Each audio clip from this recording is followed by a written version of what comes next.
ইনভার্টারটিতে এই মুহূর্তে cooling fan চালু রয়েছে, তো আমরা চাচ্ছি কুলিং ফ্যানকে কন্ট্রোল করার জন্য।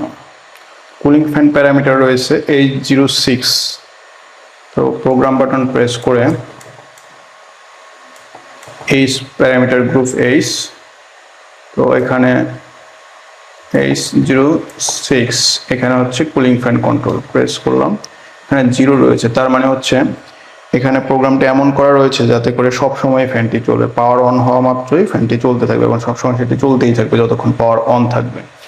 এতে করে ইনভার্টারের কুলিং ফ্যানের যে লাইফ টাইম রয়েছে সেই লাইফ টাইম রিডিউস হয়ে যায়, দ্রুত কুলিং ফ্যান নষ্ট হয়ে যায়। তো কুলিং ফ্যানকে যদি আপনি লাইফ টাইম ইনক্রিজ করতে চান তাহলে H06-এ 1 সেট করতে হবে। যদি 1 সেট করে দেন তাহলে শুধুমাত্র ইনভার্টার যখন হিট হবে বা হিটসিঙ্ক যখন মাত্রাতিরিক্ত টেম্পারেচারে যাবে বা ইনভার্টার যখন ড্রাইভে যাবে বা মোটরকে ড্রাইভ করবে তখনই শুধুমাত্র ফ্যান চলবে, অন্যথায় ফ্যান বন্ধ থাকবে। তো আমরা এখানে 1 সেট করলাম, এটি সেভ হয়ে গেল, আমরা বের হয়ে আসলাম।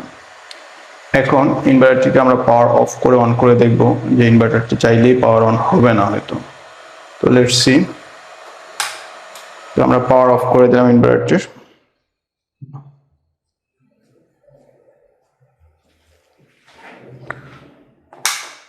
পুনরায় পাওয়ার অন করলাম। এই মুহূর্তে ইনভার্টারটির কুলিং ফ্যান বন্ধ রয়েছে, তার মানে this is the way to increasing life time of cooling fan. So আপনি চাইলেই পুনরায় ফাংশন কোড H06 এখানে গিয়ে 0 সেট করে কুলিং ফ্যানকে কন্টিনিউ চালু রাখতে পারবেন যদি আপনি প্রয়োজন মনে করেন। It's depend on your place and environment where you can use this machine. তো আমরা 0 প্রেস করা মাত্রই ইনভার্টার ফ্যানটি চালু হয়ে গেছে, তার মানে এখন ইনভার্টারটি কুলিং ফ্যান সবসময় চলতে থাকবে। তো এটি মূলত মেশিনের এনভায়রনমেন্টের অনুযায়ী ফ্যানটি যদি আপনি নির্দিষ্ট টাইম পর চেঞ্জ করতে পারেন তাহলে সব সময় চালু রাখতে পারেন, এতে করে ইনভার্টারটি ভালো থাকবে। আর যদি ইনভার্টারের কুলিং ফ্যানের লাইফ টাইম ইনক্রিজ করতে চান তাহলে H06-এ 1 সেট করতে হবে যাতে করে শুধুমাত্র ইনভার্টারটি যখন হিট হবে তখনই ফ্যান চলবে।